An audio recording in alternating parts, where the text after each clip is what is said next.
Es un privilegio para mí saludarles, un feliz día para cada uno de ustedes. Alabo a Dios por la oportunidad y el privilegio de una vez más estar a través de estos medios para estudiar juntos, analizar juntos el capítulo correspondiente al día de hoy en el programa Reavivados por su palabra.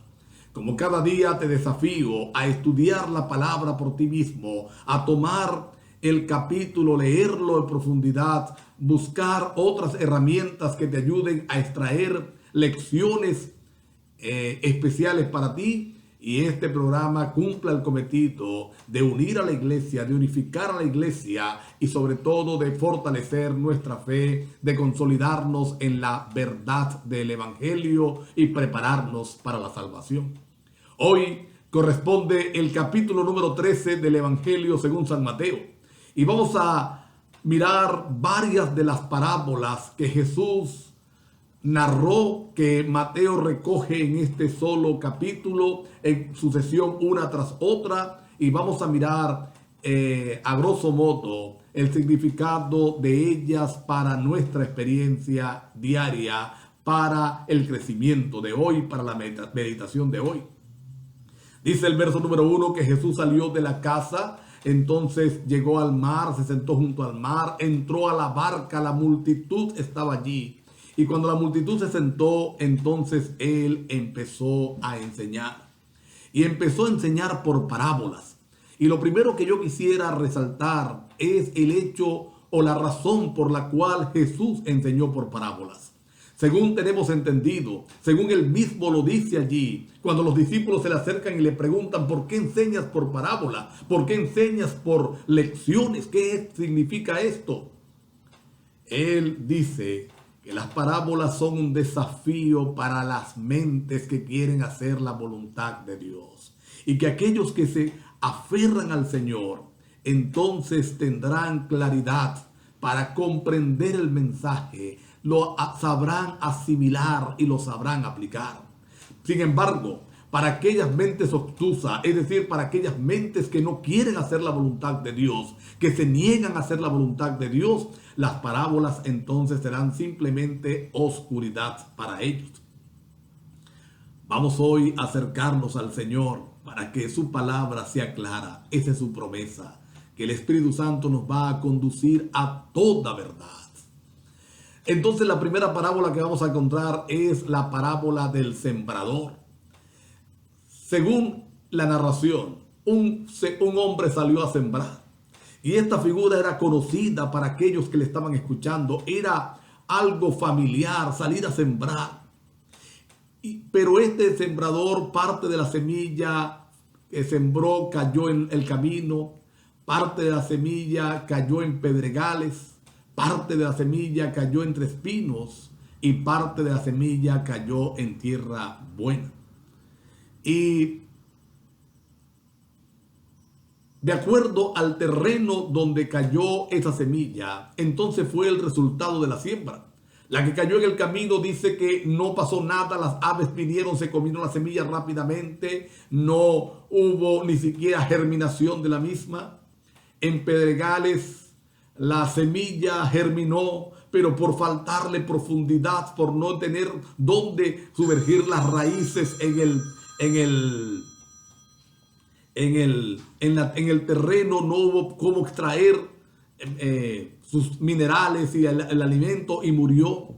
Igual sucedió con las que fueron sembradas entre los espinos. Dice que los espinos la ahogaron, los espinos la mataron, pero la semilla que cayó en buena tierra entonces dio su fruto completo. Mira qué interesante, porque el problema no es la semilla era la misma. Así que no fue que una semilla era mala y la otra era buena, la mala no dio fruto, la buena sí. No, la semilla es la misma. El problema estaba en el terreno. El problema estaba donde caía la semilla, donde era sembrada. El terreno, el camino, pues trillado, no había posibilidades de germinación allí, las aves se la comen. Entre pedregales, pues la gente acepta la verdad, pero no profundiza, y aquí hay una lección interesante. Nosotros tenemos que profundizar en la palabra todos los días. No podemos conformarnos con lo que recibimos cuando iniciamos en la iglesia. Entre espinos tiene que ver con los problemas, aquellos que colocan su mirada en los problemas más que en Cristo. Pero bendito sea Dios, porque en el terreno correcto la semilla va a dar el fruto correcto. Oro para que cada uno de nosotros cada día sea el terreno apropiado para que la semilla de Dios dé los frutos. Y por eso también es que el desafío de que tenemos que dar varios estudios bíblicos, no conformarnos con uno solo, porque esos mismos terrenos los vamos a encontrar en cada corazón de los que nosotros sembramos. Una segunda parábola que quiero desarrollar es la parábola del trigo y la cizaña.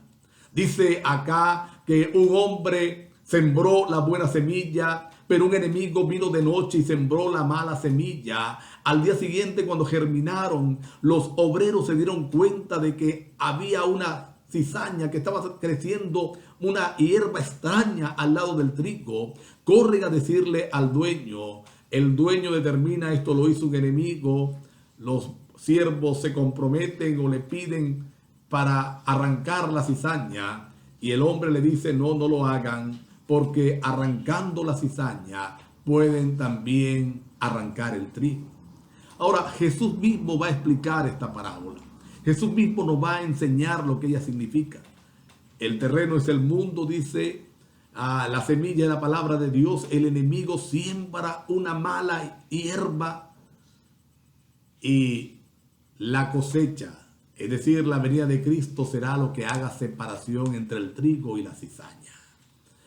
Oye, así que ahora cuando nosotros veamos en la iglesia algo que no es correcto, no nos escandalicemos.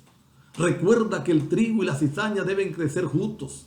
Lo que tenemos que pedirle a Dios, en lugar de estar mirando quién es trigo, quién es cizaña, señalando este es el trigo, allá una cizaña, en lugar de hacer eso, que eso le corresponde al Señor hacerlo al final, lo que tenemos que pedirle a Dios es que nos ayude a que tú y yo no seamos cizaña para nadie, que seamos trigo permanentemente, que seamos trigo para todos los demás, que nos ayude el Señor a no ser cizaña. Vamos a encontrar aquí también la parábola del grano de mostaza, el más pequeño, dice la Biblia, pero cuando siembra da uno de los arbustos más grandes que existen. Y la compara el Señor con la obra que hace el Evangelio. Entra al corazón. Y si le permitimos a esa semilla crecer, extraordinarios frutos van a sucederse de nosotros.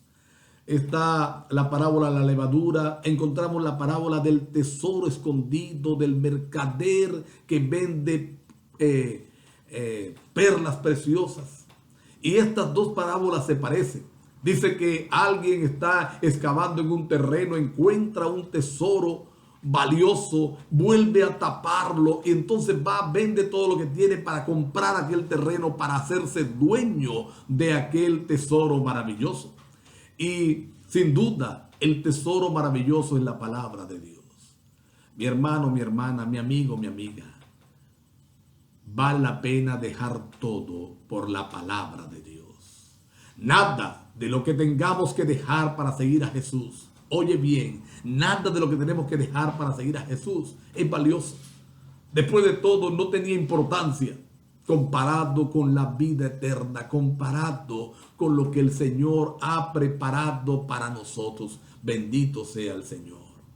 Que hoy nosotros tomemos la decisión de vender todo. Es decir, abandonar aquello que nos estorba en nuestra relación con Dios para comprar el terreno, para hacernos de la palabra de Dios. Otra parábola que aparece aquí es la parábola de la red.